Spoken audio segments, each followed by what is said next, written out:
bienvenue sur ma chaîne Soka Prodecam. Je suis ingénieur cheteux junior, promoteur de la Soka Prodecam.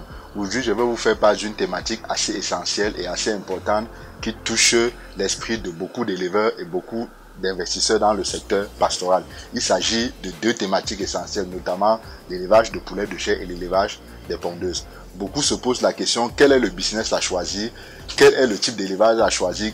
Quelles sont les différentes marges qui peuvent être dégagées pour chacun des types d'élevage? Quelles sont les contraintes dans la mise en œuvre et l'installation d'une telle ferme? Dans cette vidéo, je vous présente donc 10 solutions et 10 astuces que si vous maîtrisez, vous n'aurez plus de difficultés à faire un choix conséquent et vous allez effectivement vous lancer dans un type de business que vous allez choisir pour devenir millionnaire et milliardaire. Je vous parlais tantôt de 10 astuces qu'il faut automatiquement maîtriser pour pouvoir faire un choix conséquent entre deux business, notamment l'élevage de poulets de chair et l'élevage des pondeuses. J'ai donc pris comme taille d'échantillon 1000 poussins. 1000 poussins parce que c'est une taille considérable qui peut rapidement nous permettre de faire une véritable comparaison. Vous voyez donc là, nous avons notre poulet de chair et notre poule pondeuse. Le premier élément donc à maîtriser, c'est quoi? C'est la durée de votre élevage. Il faut savoir que l'élevage de poulet de chair peut se faire sur une durée de 45 jours, alors que l'élevage de pondeuses, c'est sur une durée de 2 ans en moyenne. Donc vous comprenez donc qu'il faut être assez tenace pour pouvoir vous lancer dans le business des pondeuses. Concernant donc le coût de production, en ce qui concerne l'élevage des poulets de chair, avec seulement 2 200 000, vous pouvez lancer une bande de 1000 sujets. Alors que pour les poules pondeuses, il vous faut en moyenne 5 à 6 millions. Vous comprenez donc qu'il est difficile de mobiliser le capital nécessaire pour se lancer dans l'élevage des pondeuses, contrairement à l'élevage de poulets de chair. Nous avons donc un autre élément qui est la durée du retour d'investissement.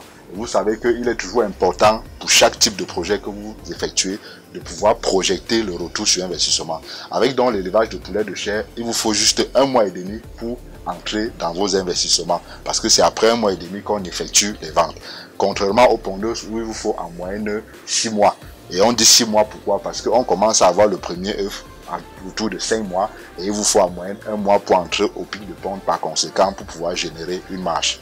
Je vous parlais donc d'un autre élément qui est la formation. La formation est un élément très important et du coup beaucoup d'investisseurs dans le domaine pastoral se posent la question, est-ce qu'il est nécessaire de se faire former avant de se lancer dans le business? Je dirais que pour l'élevage de poulets de chair, vous n'êtes pas obligé de vous faire former parce que en seulement 45 jours, vous pouvez effectivement conduire votre élevage et effectuer des ventes. Du coup, vous pouvez avoir comme conseiller votre vétérinaire ou votre provendier qui peut vous prendre un montant assez faible ou même le faire gratuitement si vous prenez le matériel génétique et les aliments chez lui. Alors qu'avec les poules pondeuses, il faut automatiquement se faire former. Parce que imaginez-vous, pour une durée d'élevage de 2 ans, vous n'avez pas quelques astuces de votre élevage. Il peut arriver à un moment donné que vous n'arrivez plus à contrôler votre production et que vous n'arrivez plus à comprendre les marges que vous dégagez. Il existe un autre élément hyper important qui bascule généralement les élevages. Il s'agit de quoi? Il s'agit du marché. Le marché, je fais vraiment une précision là-dessus parce que c'est un élément qu'il faut analyser en amont pour faire un choix conséquent de chaque type de business. Je vous dirais donc que pour le poulet de chair, le marché est autant disponible que les poules pondeuses. À la seule différence qu'avec le marché des poules pondeuses, c'est un marché stable sur toute l'année. Alors que contrairement au marché des poulets de chair, il existe des périodes favorables à la vente et des périodes défavorables. Et je peux vous donner un élément pour que vous compreniez mieux ce que je suis en train de dire. Concernant l'élevage de poulets de chair, la bonne période de vente se situe entre octobre et décembre. Alors qu'avec l'élevage de poulets de pondeuses, vous pouvez vendre vos œufs de janvier à janvier. Vous voyez donc qu'il est important de pouvoir maîtriser cet aspect marché pour pouvoir faire un choix conséquent de chaque type d'élevage. De par mon expérience, je vous dirais que l'élevage de pondeuses a un marché beaucoup plus stable que l'élevage de poulets de chair. Et je pense qu'à travers les commentaires, vous allez me donner vos différentes réactions. Il y a un autre élément que j'ajoute sur ces différents points essentiels. Il s'agit de la bancabilité de chaque type de projet. Vous savez qu'aujourd'hui, beaucoup n'ont pas de financement pour pouvoir se lancer dans un business. Et ils se posent la question, quel est le business que je peux utiliser et monter un business plan pour avoir de l'argent auprès des banques? Je vous dirais qu'auprès des banques, un élevage de poulets de chair va rapidement passer parce que comme c'est un élevage sur une courte durée, la banque sera beaucoup plus capter à vous donner de l'argent, contrairement à l'élevage des poulets pondeuses où il faut préinvestir avant d'appeler la banque. Donc, si c'est un élément qui peut vous permettre de faire un choix, je vous conseille de regarder vraiment cet élément de près. Il faut toujours penser également à la disponibilité du matériel génétique qui est un autre élément. Parce qu'il ne suffit pas seulement de faire le choix d'un business parce qu'on a été financé par la banque. Il faut aussi se poser la question, est-ce que le matériel génétique existe? Concernant les poulets de chair, le matériel génétique est toujours disponible. Alors qu'avec les poules pondeuses, il faut avoir le matériel génétique par commande. Heureusement que la Soka Prodecam avec ses partenaires peut également vous faciliter la tâche sur l'obtention de votre matériel génétique, que ce soit les poussins chairs ou les poussins pondeuses.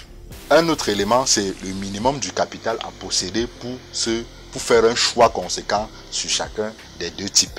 Je vous dirais que pour se lancer dans les poulets de chair, je vous conseille d'avoir au minimum 600 000. 600 000 pourquoi? Parce que à partir de 600 000, vous pouvez conduire une bande de 200 à 250 sujets avec les coûts actuels de production. Donc avec 200 et 250 sujets, vous pouvez réaliser une marge conséquente qui peut vous permettre de gérer vos personnels et de dégager une marge. Contrairement donc aux poulets pondeuses où il faut avoir minimum 1 million parce qu'il vous faut avoir minimum 1 million pour pouvoir effectuer une bande de 300 à maximum 400 pondeuses. Et tant que vous ne pouvez pas atteindre ce type d'effectif, il sera difficile pour vous de dégager une marge pour assumer les différentes charges de l'entreprise. Le dernier élément et l'élément le plus important, c'est quoi? C'est le rendement qui peut se dégager ou encore la marge probable qui peut se dégager pour chaque type de business. Concernant donc les poules pondeuses, avec notre échantillon de 1000 poussins, vous pouvez dégager une marge d'en moyenne 400 000 après avoir retiré toutes vos charges. Je dis bien toutes vos charges.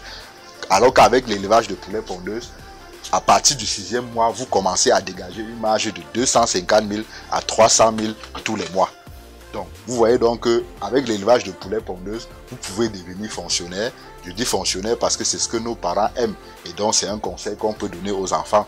Mais en réalité, c'est une façon de dire que vous pouvez devenir un entrepreneur stable parce que tous les mois, vous parvenez à dégager une marge. Contrairement donc au poulet de chair, comme je l'ai tantôt dit, qui vous produit une marge. Mais la question c'est, est-ce qu'après cette marge-là, vous relancez directement une nouvelle banque? Il faut préciser que cette marge s'obtient après 2 mois d'élevage, alors que celle-ci s'obtient après 5 mois d'élevage.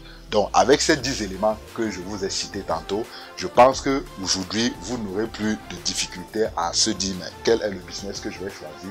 Vous allez automatiquement faire un choix. Donc, je vous conseille de suivre vraiment cette vidéo, de vous abonner à notre chaîne et de passer vos commandes de BioBooster Plus parce que nous ne faisons pas seulement dans le conseil en termes de choix de business, mais nous développons aussi des produits qui peuvent vous aider à améliorer vos différents élevages.